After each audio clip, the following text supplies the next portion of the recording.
Hi friends, నమస్తే. బానూస్ కిచెన్కి స్వాగతం. ఈరోజు వీడియోలో మినపగారెలు ఫ్లఫీగా స్పంజీగా ఎలా చేయాలో చూద్దాం. చాలా టేస్టీగా ఈజీగా ప్రిపేర్ చేయొచ్చు. అంతేకాదండి, గారెలు ఆయిల్ పీల్చకుండా హోటల్ స్టైల్లో లాగా పర్ఫెక్ట్గా వస్తాయి. ఈ వీడియోని స్కిప్ చేయకుండా నేను చెప్పే టిప్స్ తోటి ట్రై చేయండి. గారెలు వేయటంలో మీరు ఎక్స్పర్ట్ అయిపోతారు. మరి ఇంకా లేట్ చేయకుండా ఈ గారెలు చేసే సింపుల్ ప్రాసెస్ని చూసేద్దాం. ముందుగా ఒక బౌల్ తీసుకొని ఒక గ్లాస్ వరకు మినపగుళ్ళని తీసుకోవాలి. నేను ఇక్కడ మినపగుళ్ళు తీసుకున్నాను. మీరు కావాలంటే మామూలు మినపప్పు అయినా సరే తీసుకోవచ్చు. పొట్టు మినపప్పు కూడా తీసుకోవచ్చండి.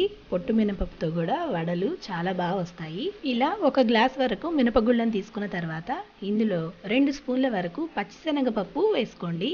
దీనివల్ల వడల టేస్ట్ చాలా బాగుంటుంది. ఇప్పుడు ఇంకా ఈ పప్పు మునిగేంత వరకు నీళ్లు పోసుకొని 4 నుంచి 6 గంటలు నానబెట్టుకోవాలి. అలా 4-5 గంటలు నానిన తర్వాత మూత తీసి ఒకసారి పప్పు బాగా నానిందా లేదా చెక్ చేయండి. ఆ తర్వాత ఈ విధంగా పప్పుని బాగా రబ్ చేస్తూ 1-2 సార్లు బాగా వాష్ చేసుకోవాలి. ఈ విధంగా 2 సార్లు వాష్ చేసుకున్న తర్వాత ఈ పప్పులో నీళ్లు అస్సలు ఉండకూడదండి, పూర్తిగా వంపేయాలి. అవసరమైతే చిల్లులు గిన్నెలో పప్పు వేసేసుకోండి, నీళ్ళన్నీ ఫిల్టర్ అయిపోతాయి. ఆ తర్వాత ఇప్పుడు ఇంకా ఈ పప్పుని మిక్సీలో వేసుకోవచ్చు లేదా గ్రైండర్లో వేసుకోవచ్చు. నేను గ్రైండర్లో వేస్తున్నాను. ఒకవేళ మిక్సీలో వేసేటైతే కనుక కొద్దిగా కూలింగ్ వాటర్ యాడ్ చేసి మిక్సీ వేసుకోండి. అలా వేయటం వల్ల గ్రైండర్లో వేసినట్టుగా పిండి వస్తుందండి. అంతేకాదు వడలు చాలా ఫ్లఫీగా వస్తాయి. మిక్సీలో వేసినా గ్రైండర్లో వేసినా పిండి అనేది మెత్తగా ఉండాలి, అప్పుడే మనకి వడలు బాగా వస్తాయి. ఈ విధంగా పిండి రెడీ అయిన తర్వాత ఒక బౌల్లో వేసుకొని నేను ఇక్కడ చూపిస్తున్న విధంగా 5 నిమిషాల సేపు పిండిని ఈ విధంగా బాగా కలుపుకోవాలి. అప్పుడే లోపల ఎయిర్ బబుల్స్ ఫామ్ అయ్యి గారెలు చాలా ఫ్లఫీగా వస్తాయి. ఈ విధంగా పిండి బ్యాటర్ రెడీ అయిన తర్వాత ఇందులో 1/2 టీ స్పూన్ వరకు జీలకర్ర, ఒక ఉల్లిపాయని సన్నగా కట్ చేసుకొని అవి ఇందులో వేసుకోండి. అలాగే 2-3 పచ్చిమిరపకాయలు, చిన్న అల్లం ముక్కని ఈ విధంగా కచ్చాపచ్చగా గ్రైండ్ చేసుకొని వేసుకోండి.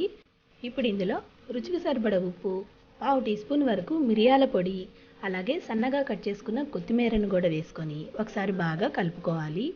నేను ఇక్కడ అల్లం మిర్చి పేస్ట్ చేసి వేసాను కదా, మీకు ఒకవేళ కావాలనుకుంటే అల్లాన్ని పచ్చిమిరపకాయల్ని సన్న సన్న ముక్కలుగా కట్ చేసుకొని కూడా వేసుకోవచ్చు. ఇప్పుడు ఇంకా గారెల పిండి రెడీ అయింది. గారెలు వేసుకోవటానికి ఒక ప్లాస్టిక్ కవర్ కానీ లేకపోతే బటర్ పేపర్ కానీ లేదా మన ఇళ్ళల్లో పాల కవర్లు ఉంటాయి కదా, దాని మీద కూడా వడలు వేసుకోవచ్చు.